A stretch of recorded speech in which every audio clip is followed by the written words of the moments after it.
G'day everyone, it's Hugh McClay here from iTrack Suspension. This is a video to show you how to use the Kinematrix software that I've been developing over the last many years. It's finally now in a web-based form and available for people to use. So head on over to kinematrix.com.au and I'll show you how to set up an account and start using the software. So firstly, it'll redirect you to a login page, which is pretty normal behavior. So if you haven't got an account already, just head over here to the top right and click register. And then you can register your name, email, choose a password, and that'll get you set up for a free 24-hour trial period. I'm just going to register now to show you what it all does.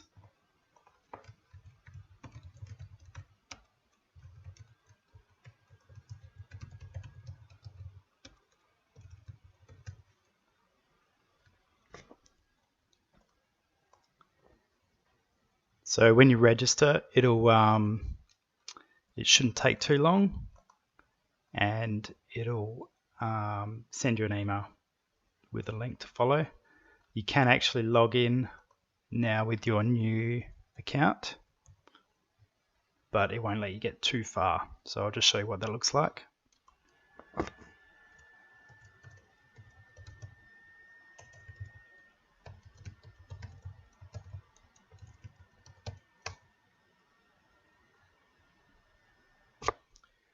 So if you haven't confirmed via email, you'll be directed straight into your profile page, which tells you that you haven't confirmed your email address yet. You can get that resent if you can't find it. And it tells you a bit about your subscription. So basically the date you've registered, the date it's going to expire, which is 24 hours from when you registered.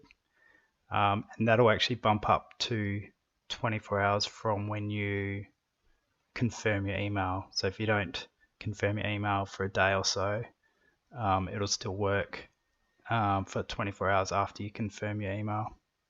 And of course you can purchase an extension to your subscription if you want to keep using this product. At the moment it's introductory pricing, $24 US will buy you 24 hours, or $150 US will buy you 30 days. You can pay by PayPal. You can also change your name if you want, or your password, or you can just delete your account entirely. So before you've confirmed your email address, if we try and click on the optimizer link, it just brings you back to this profile page. So you really need to get onto your email and click that confirmation link before you can use the software. So I've just clicked the link that I received in my email. If it's not in your main inbox, perhaps check junk, but it should go to your proper inbox. And it's brought me to this page, email confirmed. So it says to log in, but we're actually already logged in. So we can now go straight to the optimizer, and we're presented with this page.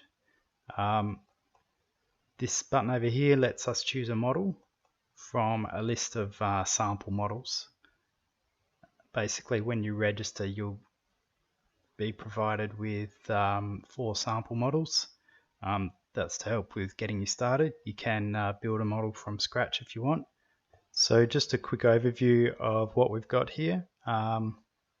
Let's select a model to get started. So once you've got a model loaded, then you get a whole lot of extra buttons and stuff. This main panel is the diagram, so that's just a 2D representation of the model you've got loaded. Pretty standard mouse wheel zoom behavior here. If you need to scroll up and down, at the moment you have to be away from the graphs to be able to scroll with the mouse wheel. I might change that so you can scroll with the mouse wheel, and then like a normal website, and then to zoom in and out you have to hold down control or something, so I might change that functionality. But for the time being it's scrolling on the graphs to zoom. You can also pan them, so just click down and move them around. So you notice I move the mouse over to the left here to scroll the page up and down. We've got some kinematic outputs here. So this is a graph of the shock stroke as a function of vertical suspension travel, motion ratio, which is my preference for viewing the leverage, but we can actually change it. If we go to graphs here, we can change it to leverage ratio, and it shows the leverage ratio. All these graphs can be zoomed in and out. We can even, if you scroll on one of the axes here, it just zooms that axis rather than both axes, and you can drag and pan as well. So it helps you sort of zoom in on certain areas of interest. So I guess I should explain the main purpose of this software. For those of you that have done some bike suspension design, you're probably familiar with another software package called Linkage, which is a great analysis program for calculating the kinematics of a particular suspension system. Basically, you get useful things like leverage ratio curves, anti-rise curves, anti-squat curves, which tell you a lot about how the bike's going to perform. So Linkage is an analysis program. Basically, you have to model the bike, and it will calculate and tell you what these outputs and a few other things look like.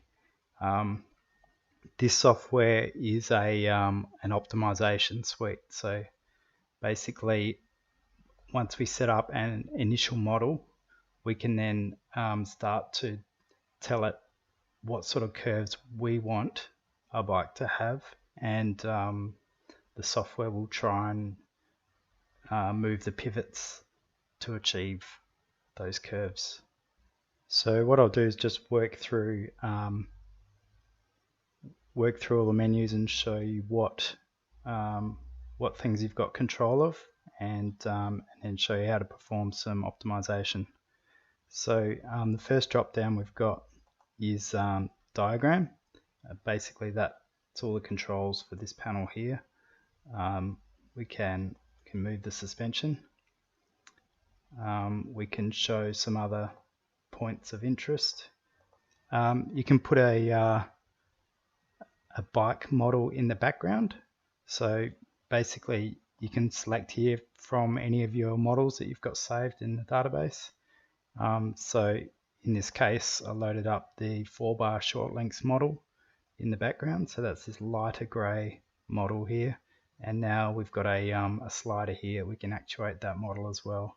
So that basically allows us to have two models loaded on this panel. The initial model is the one we're going to be doing optimization on, and the ghost model is basically a background model we can use as a reference point. The ghost model is really handy for putting up some extra curves on the graph. So if you're wanting to hit those particular kinematics, then you've got basically a guide to be able to click your target points onto. You can also load up a background image. So basically there's two parts to this. You've got to upload an image file, which is like a PNG or a JPEG or something, and then you select that file as the background for this model. So if I upload this, I'll just find a suitable image. So image uploaded successfully. So that image is now in the database, and you're able to select it from this drop down here. So that's the image I put in. It's an older Craftworks FRX bike, which is a single pivot. So what we need to do now is reposition that image in the right spot so we can set it under the model. So basically the easiest way to do that is use this button, adjust image with mouse. So when you click on that, you get a nice bright board around this panel to tell you that you need to do something in here. You can actually grab that image and drag it up into the right position, and when you scroll, it zooms in that image. So It makes it really easy for getting that image roughly in the right position. So something like that. And then make sure you unclick this button here to go back to normal sort of zoom behavior where they all stay together. If you're modeling a bike off an image like this, you can then use the mouse to adjust your key points. So I'll just skip forwards a few steps down to this point section here just to show you what I'm talking about. So rear axle, this plus button here means get. So basically you click that and then we can get a particular point off the diagram. So rear axle, click that. I can zoom in to get it nice and close. There, click there, and suddenly it's repositioned the back wheel according to that image. So keep in mind that images are always a bit warped compared to reality, but if you want to scale off an image, you can do that. It's probably more appropriate to be scaling off CAD drawings or linkage screen grabs, which is always going to be flat and not skewed. So once you make any changes like that, you'll notice that this save button comes up yellow. That's to indicate that you've made some changes that haven't yet been saved back to the database. So keep that in mind. That's probably everything for the diagram controls here. You can rotate the image if you want. And you can also change the alpha, which is really good if you just want a very faint ghost. You can set it quite low. So the next section is graphs, which is, I did briefly explain that before. Basically any preferences to do with these graphs. At the moment there's only one preference available, which is choosing whether you want to show leverage ratio or motion ratio. Like I said, I prefer to show motion ratio, but if you're used to looking at leverage ratio graphs, then by all means set that as your preference. The configuration, this is like the foundation of what the bike model consists of. So in configuration, it's best to use this diagram here, what I call a helper diagram. So basically there's 4 different base linkages that are supported in this software, and that'll cover probably 99% of bike designs out there. So these linkages represent sort of the foundation linkage of the suspension system before any wheels or shocks or idler pulleys are mounted into the linkage. So a single pivot suspension system is basically considered a 2-bar linkage, where one of those links is the front triangle, the other link is the swing arm, and there's only one pivot between the two. So we basically select 2-bar linkage, which is what's loaded here, and then we tell it that the front triangle link is link 1, and we tell it that the rear axle is mounted to link number 2. We also tell it that shock I1 is mounted to link 1, and the other shock eye, which is shock I2, is mounted somewhere on link 2. So that's how you set it up for a really basic single pivot. This bike has no idler pulley, but if you wanted to mount an idler pulley, you can mount it on link 1 or link 2. Most suspension systems you come across will probably fall under the 4-bar category. You can still have single pivot axle paths within this category, just there might be a separate linkage for shock actuation or something like that. So these diagrams are really helpful for understanding what pivot number relates to what link numbers. So when we get onto positioning the pivot points, they're named P1, P2, P3, P4. It's important to have this diagram handy so you can see that P2 is the pivot between link 2 and link 3. And it gets more complicated when you start to get on to 6-bar linkages.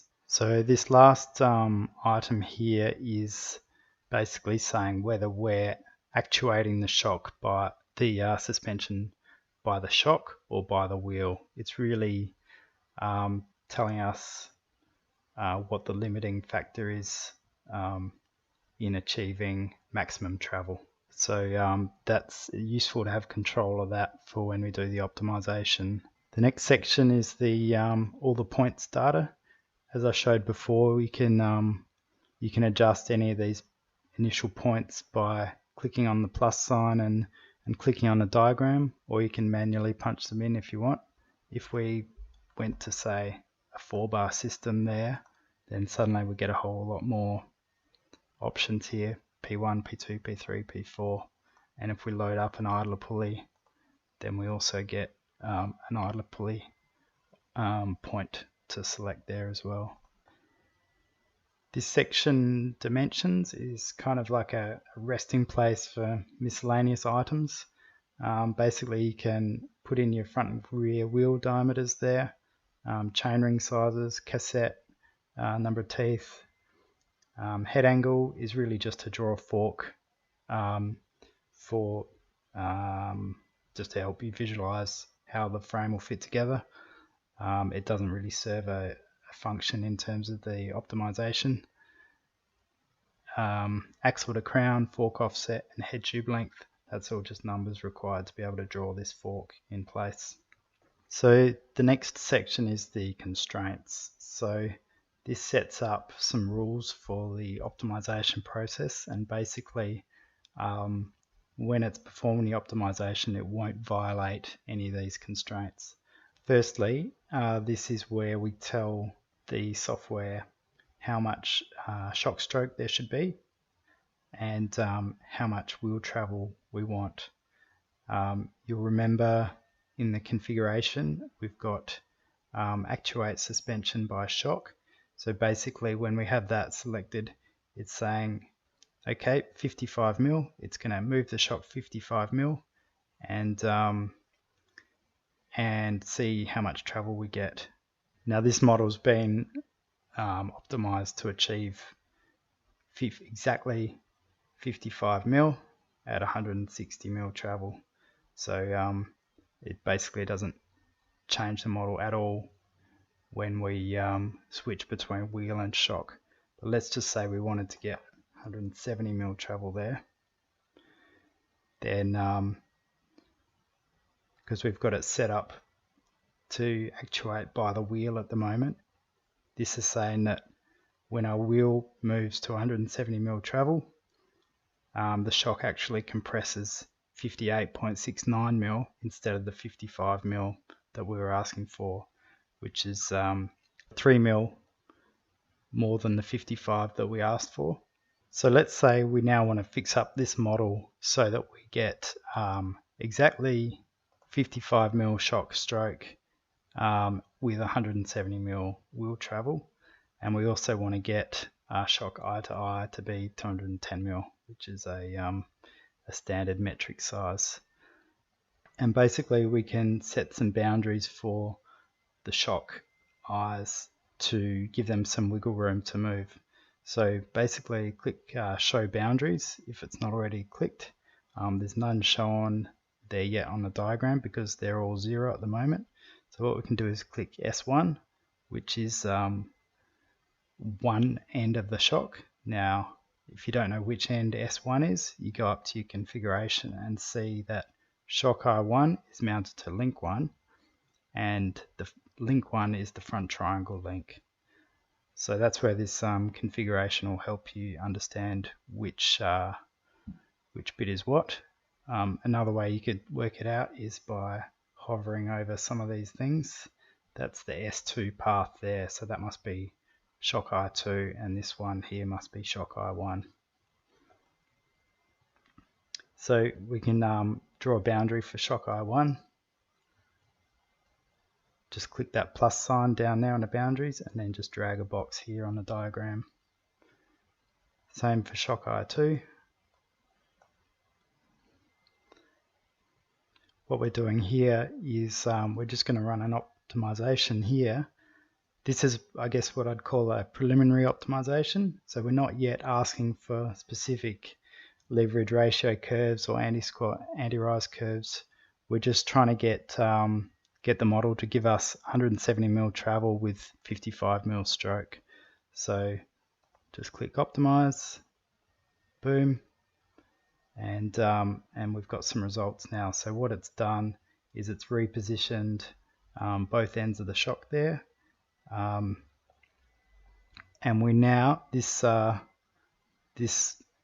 column here represents the optimized model. So we're now getting 55 mil shock stroke with a 210 mil eye to eye and achieving 170 mil travel exactly. So that's basically achieved exactly what we were asking for. So if we're happy with these results for the time being, then we can just click this button down here, update this model with optimized results, and basically it's going to update our initial model, which was the black one, will now be the what's the blue one, which is the optimized model. So just click, oops, that's optimized, not so update this model with optimized results. There we go. So it's just reset, or I should say it's saved the optimized model back into the initial model. So those figures that we came up with previously are now over here in the initial model column. That was really just an example of how to use the optimization to make sure that our model's getting the required amount of travel with the required amount of shock stroke. That's probably something that most people can do intuitively anyway, but it's handy to be able to click a button and get it done automatically as well.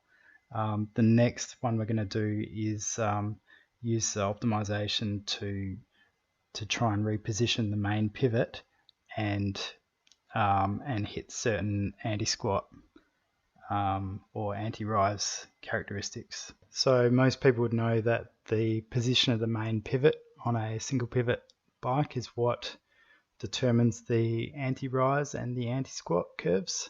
So what we're going to do is change the boundaries. So we'll get rid of the we'll clear the boxes for the S1 and S2 boundaries just by clicking 0. Basically zeroes out those boxes.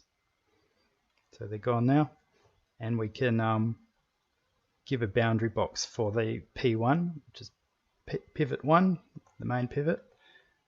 We can give it a nice big box to work with, just so we're not limited in the results that we get. Now we're still asking it here to achieve 55 mil stroke at 170 mil travel. So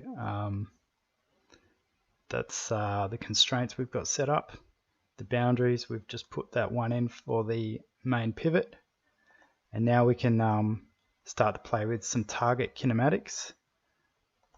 Basically we can click some points on the graphs that we want this suspension system to achieve. So for those that know a bit about single pivot systems, you'll know that you can really only hit one target point in anti-rise and one target point in anti-squat, or you can only hit 2 anti-squat points and have no control over anti-rise, or you can hit 2 anti-rise points and have no control over anti-squat. So that's pretty much a limitation of single pivot systems, and we'll now sort of do a few examples of that. So with the anti-squat, just click the plus here, and that allows me to click on some target points. So let's say I just want a fairly flat anti-squat curve around 140 there, 140 there. That's pretty high, but for the purpose of this, it makes no difference. So once you've clicked your points, you've got to uncheck this button. And what it's done here is it's calculated an objective, which is basically the distance between the current graph and these points. So that distance there plus that distance there. sort of gives a value to say how far out this current model is from the targets that you're trying to hit. Now we've got a fair bit of freedom to move on this main pivot, so we would expect that the software will just reposition that main pivot to hit those target points. So we click Optimize, and I've deliberately left something off on the constraints to sort of show you why that hasn't hit the points. So you would think that it should have been able to move the main pivot, but it hasn't. The reason is because up here in the boundaries, we haven't given shock I1 and shock I2 any room to move. And what happens is if it's trying to move the main pivot, in doing that, it's going to affect the way the shock is actuated, which is going to affect the amount of travel that the bike can achieve. So that's because we're trying to achieve 55mm shock stroke at 170mm travel. And if we move the main pivot away from these two pivots, which are fixed, then it's not going to be able to do that. So what we have to do is also free up the S1 and S2 pivots so that it can move the shock with it and therefore still achieve these constraints that we've set up. So if we add those boundaries for S1 and S2, we can add nice big ones. And then rerun the optimization. It should now achieve what we're asking it to.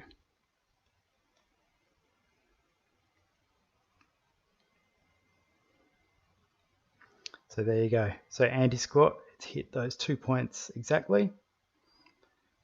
It's moved the main pivot up to here. And it's moved the shock I1 and shock I2 so that we still achieve the constraints here that we've asked for. So it's still getting 170mm travel with 55mm shock stroke and a 210mm eye to eye. Now we can do a similar optimization with, instead of choosing 2 anti-squat points, let's say we wanted to choose 2 anti-rise points. So what we do is we clear out these anti-squat targets just by clicking the 0 on the anti-squat row.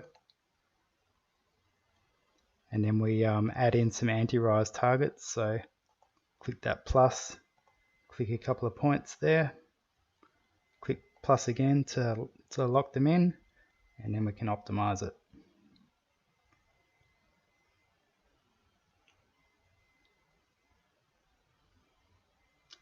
Okay, so it hasn't, it's hit one of them, but not the other. Now that's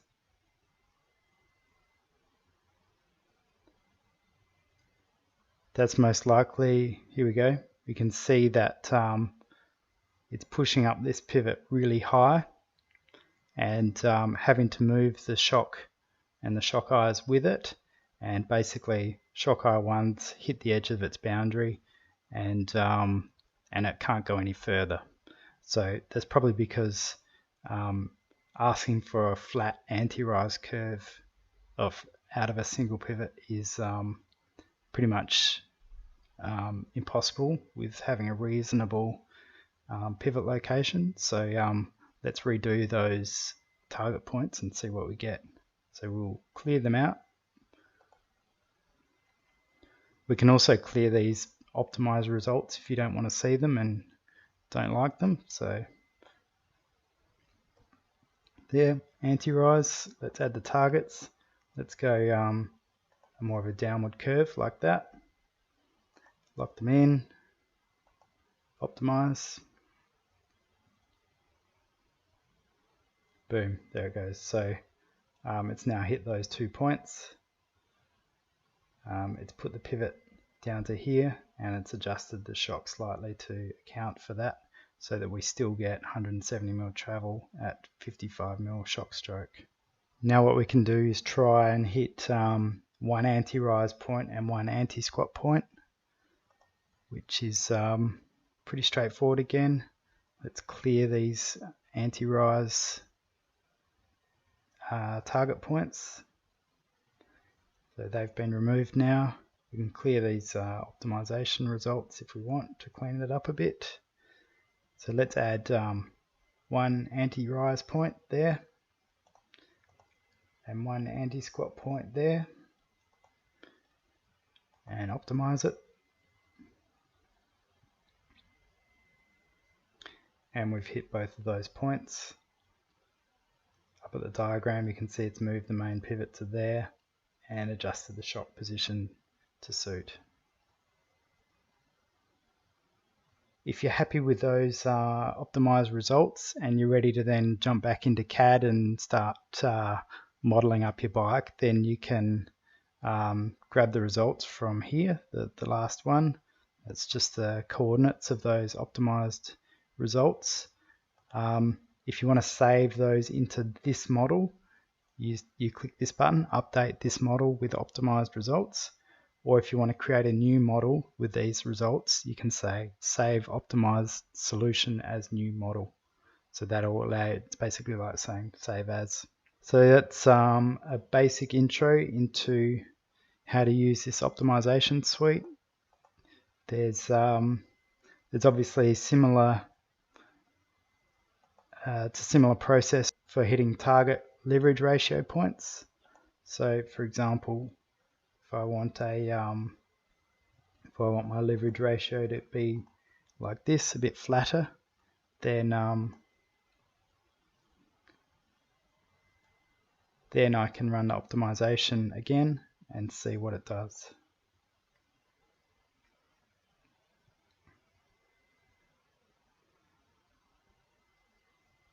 So there, it's now moved the shock eyes to a slightly different position to pretty much hit those two target points I put in for the leverage ratio. So there you go. That's a quick introduction into how to use Kinematrix. Feel free to contact me if you've got any specific questions about how to model certain things or how to optimize certain things. Have fun.